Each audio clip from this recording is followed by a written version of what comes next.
Xoş gördük əziz dinləyicilər. NATO'nun Ankara'da keçirilən sammitindən sonra bilirsiniz ki, çox vacib məsələlər, çox vacib qanunlar qəbul edildi. Bunlardan biri də 140 milyard dolların məhz 2 il ərzində Ukraynaya verilməsi idi. Ukraynaya yeni dəstək paketlərinin ortaya çıxması, Türkiyənin bu dəstək paketlərində ciddi və yaxından iştirak etməsi Rusiyanı kifayət qədər qıcıqlandırdı.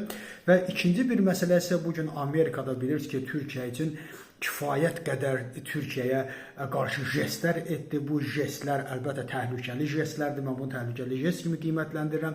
Digər mənalarda F-35'lərin də verilməsi, digər silahların da verilməsi proqramını ortaya qoyması yenidən Türkiyədə S-400 məsələsini ortaya qoyur. Bu günləri yazılan mətbuatda keçən yazılardan biz onu şahidi oluruq ki, Türkiyə öz S-400'lərini hansısa ərəb ölkəsinə satmaq istəyir. Əlbəttə ki, Rusiyada bu müqavilədə Türkiyəyə satdıqda bildirmiş ki, 3-cü ölkəyə sata bilməz.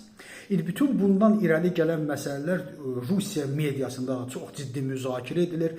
Türkiyənin əlində qalmış bu silahlar artıq Türkiyə üçün həqiqətən də ciddi bir problemə çevrilir. Çünki Türkiyə artıq hava hücumundan müdafiədə, hava məsələsində mən sizə deyim ki, hətta Yunanistandan da, İsraildən də geridə qalır. Bunu Türkiyəlilər çox yaxşı bilirlər.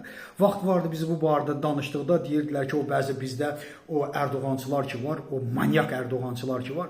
Yox, o çox ciddi bir siyasət yürüdür. Ay o belədir, ay bu belədir. Biz vaxtı ikən deyirdik ki, S-400'lərin alınması böyük bir səhvdir və bu səhv Türkiyəni baha başa gələcək və bu günlərdə baha başa gəlir.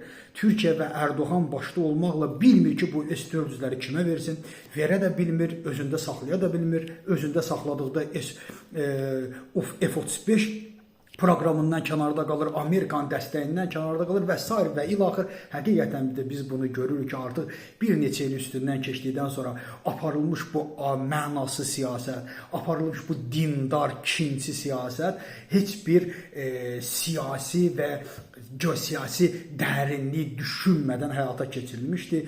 Bir növ Türkiyənin Rusiyanın təyyarəsini vurmasına görə bir ödünc ödənməli idi və bu da ona baha başa gəldi. Bütün bunlarla bərabər həm də yenə deyirəm ki, Rusiya mətbuatında artıq Türkiyəyə qarşı bir müharibə elan edilib.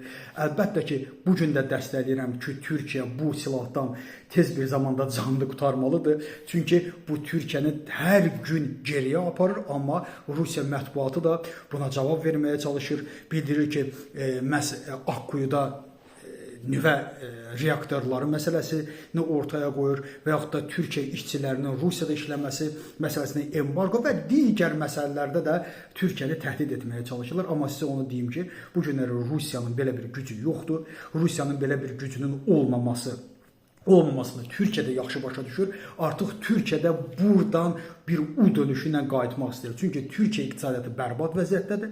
Türkiyə iqtisadiyyatının bərbad vəziyyətdə olmasından yalnız və yalnız onu Avropa, Amerika sərmayəsi qutara bilər ki, və Türkiyədə də Erdoğanın da apardığı siyasət məhz buna hesablanıb ki, nəhayət S-400'dən canını qurtarmaqla Türkiyəni yenidən o proqrama qaytarmaq və bununla da Türkiyənin heç olmasa geridə də olsa hava hücumundan müdafiə və göydə olan üstünlüyünü müəyyən mənada əldə saxlamağa çalışır. Təşəkkür edirəm.